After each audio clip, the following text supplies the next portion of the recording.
for so many years. And that's why we're all working with Treasury, with all these different departments to find the criminal conspiracy. That's the moment right there. Y'all remember that one guy who we were told if we voted for him, that would mean the end of democracy? Yeah, the guy who was blamed for the last 10 years as being the problem in every single problem. He was the source of every single American pain point, even when he was not in office, robbed of an election. Well, it turns out that that guy, Mr. Old End of Democracy, has just negotiated one of the most important deals in modern, not just American history, but global history. Now, before we get into this one, I want to start off with just an absolutely legendary moment. I believe that this image right here, at least an image from this video, is going to live forever in the halls of Congress, in the presidential library that they're going to be building out. One big, beautiful presidential library. But without further ado, let's get into it. Go ahead, please. Well, they're smart, but they're not smart enough. Oh, my microphone's broken. They're smart, but they're not smart enough. They have been covered by these liberal cities for so many years. And that's why we're all working with Treasury, with all these different departments to find the criminal conspiracy. That's the moment right there. That's the one right there. This Hall of Fame. That right, retire my jersey right there. That's the moment. That's Jordan winning his 6th ring.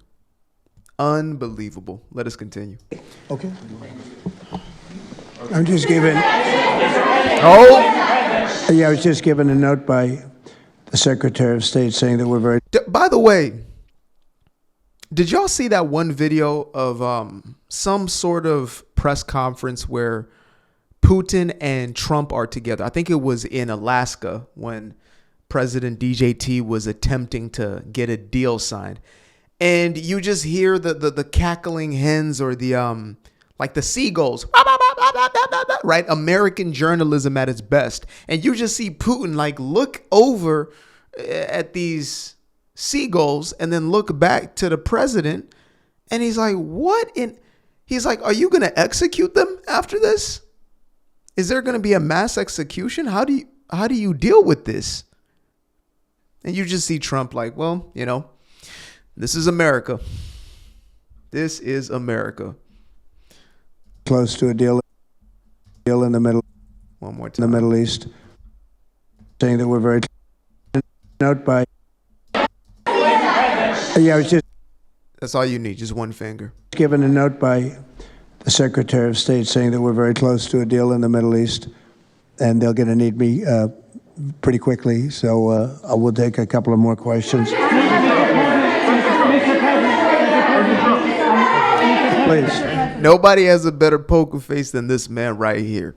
Now, I want to start off by saying this. This is a moment of celebration, praying that all goes as agreed to, which is unfortunately questionable when it comes to who exactly we're dealing with. And by who we're dealing with, I'm talking about the jihadist terror organization known as, quote unquote, Palestine. No, I did not misspeak. I did not mean Hamas. I said what I mean what I say. The so-called Palestinians have had the opportunity for peace multiple times over. Now, we're going to go through the details of this deal in a little bit. We have the spokesperson for Bibi Netanyahu himself. We have breakdown on Fox News, just a real thorough sort of understanding of what's going on. But again, we celebrate this moment.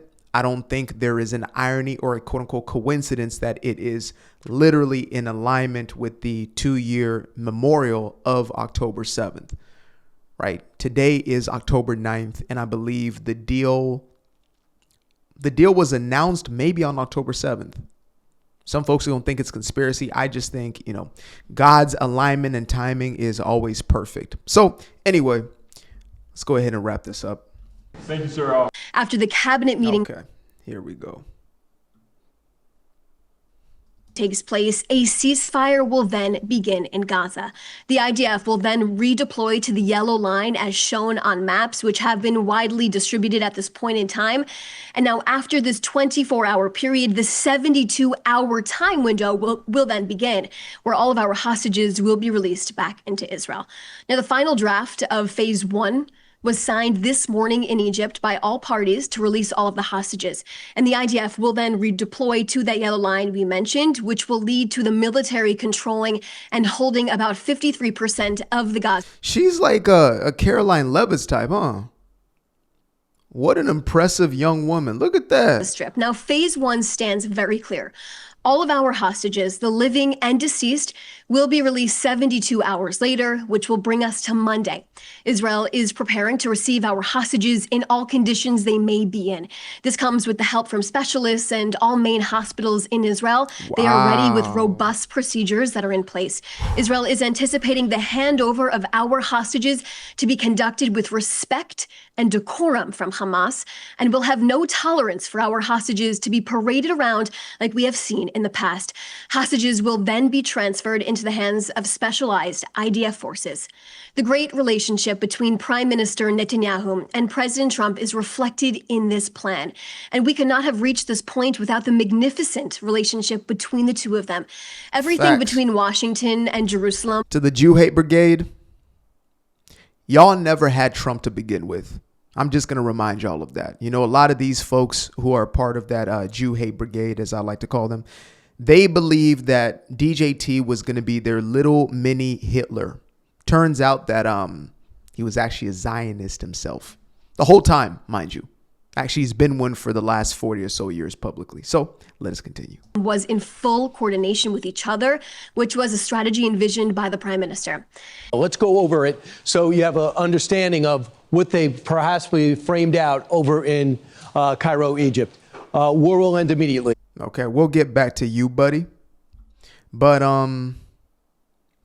yeah, I do have to also give absolute, not partial, I give absolute credit to the man who has been tasked with one of the most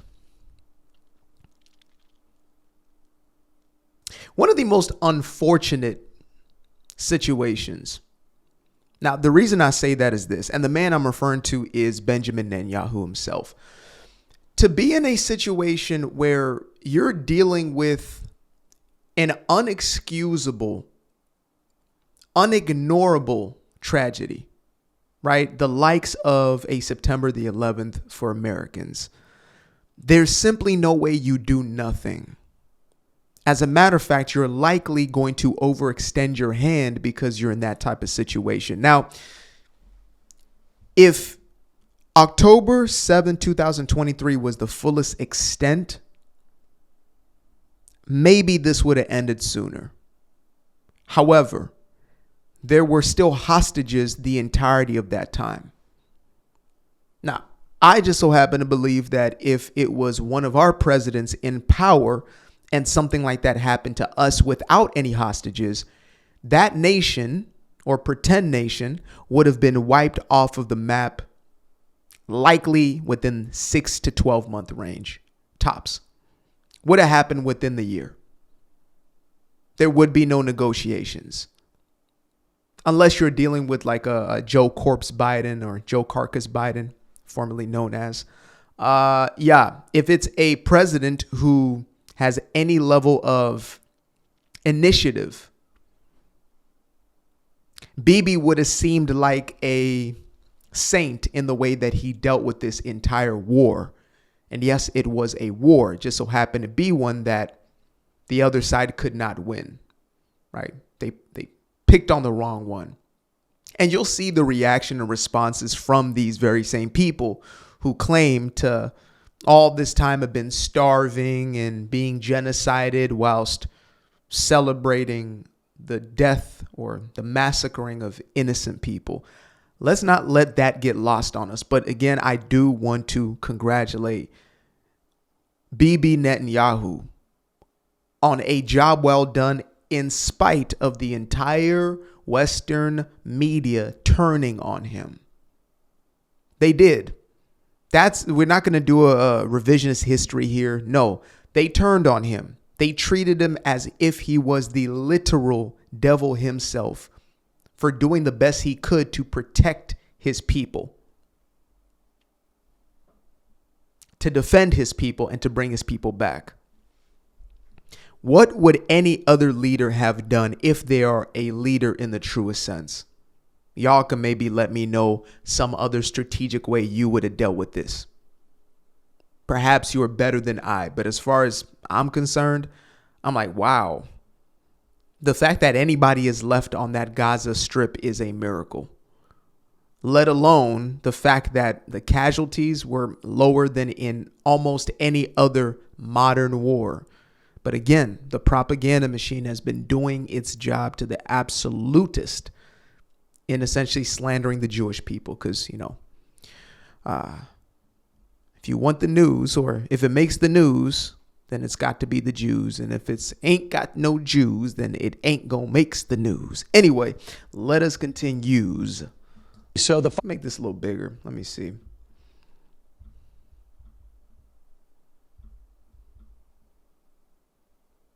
Might be a little too big, but we'll see.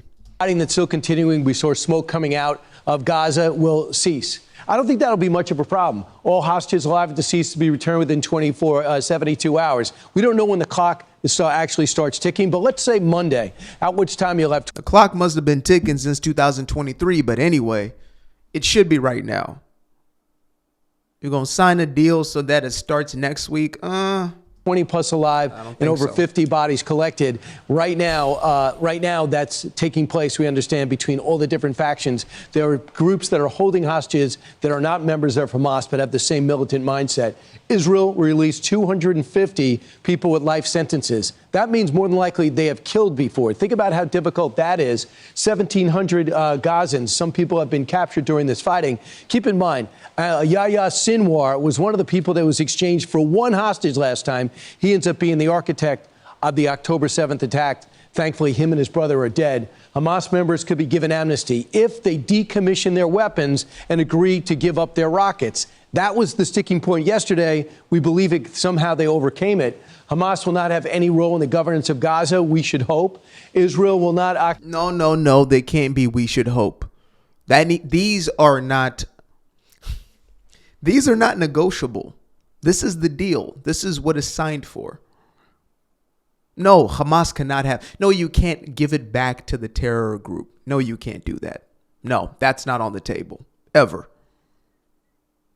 Imagine if we had to sign a deal. Okay, well, Al-Qaeda still gets to have a stronghold in Afghanistan and in Iraq and in Sudan. No, absolutely not. They don't deserve to exist, period. They talk about human rights. UN, you want to talk about human rights? And you still allow Hamas to hold any power over anything? I don't want them having power over a falafel stand. Occupier annex Gaza, that's not going to be an issue. The issue was really more the West Bank area where the Palestinian Authority mostly has the authority, but I don't think they're looking to take any Gaza. And I don't think that was much of something to be hurdled. Gaza will be governed by a temporary transition government. This is going to be key. And that government's going to be chaired by a peace council by President Trump. And then there's going to be people like Tony Blair, who's given basically his post-prime minister career to trying to find some way forward on a two-state solution or whatever's possible in the area. The question is... They don't want a two-state solution. They never have. And you can quote Bill Clinton on that one right there. It was never about a two-state. They tried it. They tried negotiating it. Israel was in on the deal. And they said, no, we want the eradication of Israel. That's what they want. So come on, guys. Are we still going to play the same game? End the last one and then just start another one? Absolutely not. If you see Westerners in that region, we know they were targets when the Iraqi transition was taking place. Will they be targets again? And the possible path to Palestinian self-determination and statehood. It's all going to be performance-based. How are they acting?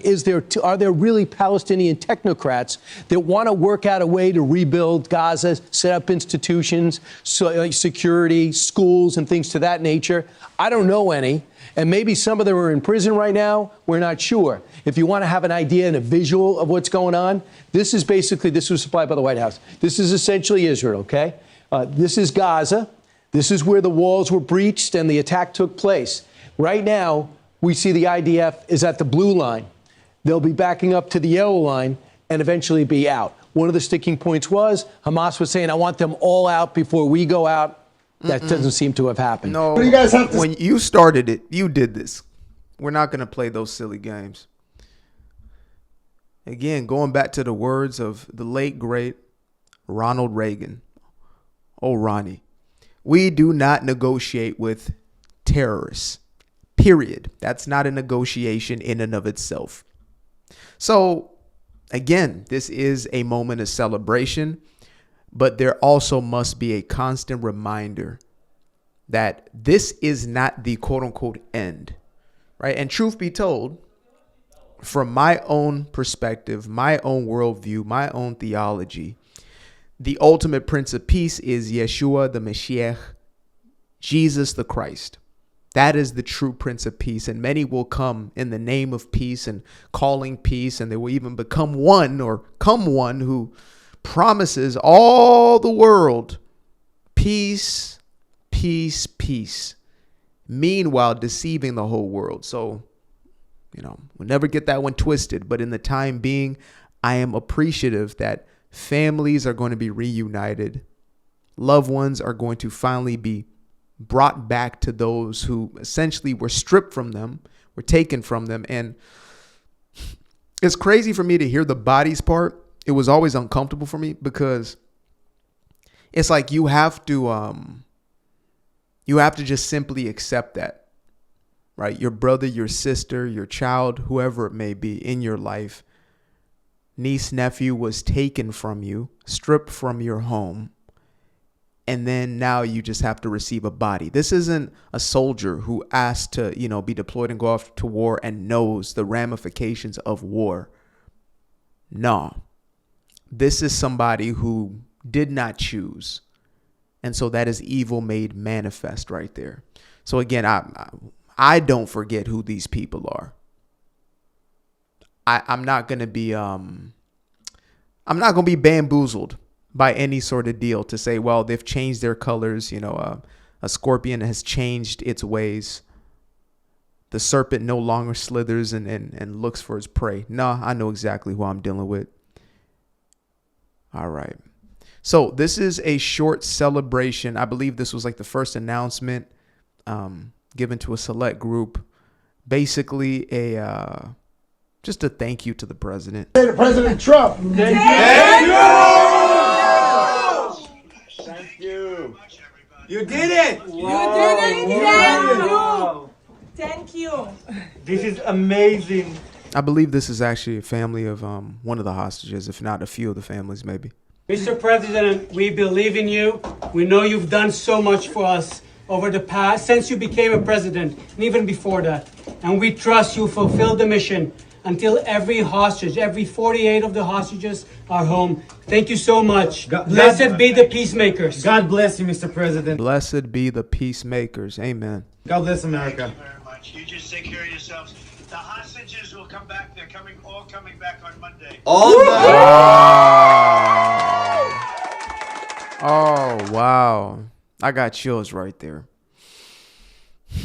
I need to let down my militant side for a second and bask in the celebration aspect. You know what? Yeah, in the spirit of that, I'm not even going to go ahead and give these people the time of day, the last video at least, this little whatever celebration that they're doing in Gaza right now. Because they're pretending they won the war, right? It's the delusion they're under now. Anyway. Okay, yeah, we're not going to give those guys a time of day. Look, there has been ceaseless prayer taking place throughout the entire world. There's also been massive opposition. There's been lies. There's been slander. There's been libel. There has been an entire movement built on the back of this evil. And I pray to God that more people wake up, that this is not instead an opportunity, as you know, many of some of these possessed people who celebrated the assassination of a Charlie Kirk. I pray that we don't have more of that. That's my own personal prayer. But again, it's always going to be God's will be done. All things will be used for the good of those who believe. And so, you know, sometimes things show up ugly. Sometimes things show up messy. We don't understand them. But, you know, again, just the human side of me is like, please, please, please let this be a moment where there are young folks who wake up. Those who are waving around those green, red, black, and white flags. I pray that some of y'all wake up. I still get messages to this day from black folk as much as anybody else talking about, you know, oh, you're celebrating a genocide and all this sort of debunked nonsense. So as families reunite, as families are able to finally give a proper burial for their loved ones whose lives were taken for nothing, we fix our eyes in the one who truly saves. And my message is always going to come back to this. I can't not share the truth, the big T truth with y'all. For God so loved the world that he gave his only begotten son, so that he who believes in him may be saved and have everlasting life and shall not perish. There's one way, there's one truth, and there's one life. One. And just so happens to be one who was birthed in a Jewish lineage. You know, as much as the neo-schmatzis of the world hate to hear that one as they profess Christianity, it's the facts. And we all have an opportunity to come back to the true living God. And I believe in the Western world, we have to wake up. There's going to be no man, woman, child who can save us besides that one who died for us. So I pray that we can put our faith in that one, to trust in that one, and to continue to stay up in prayer.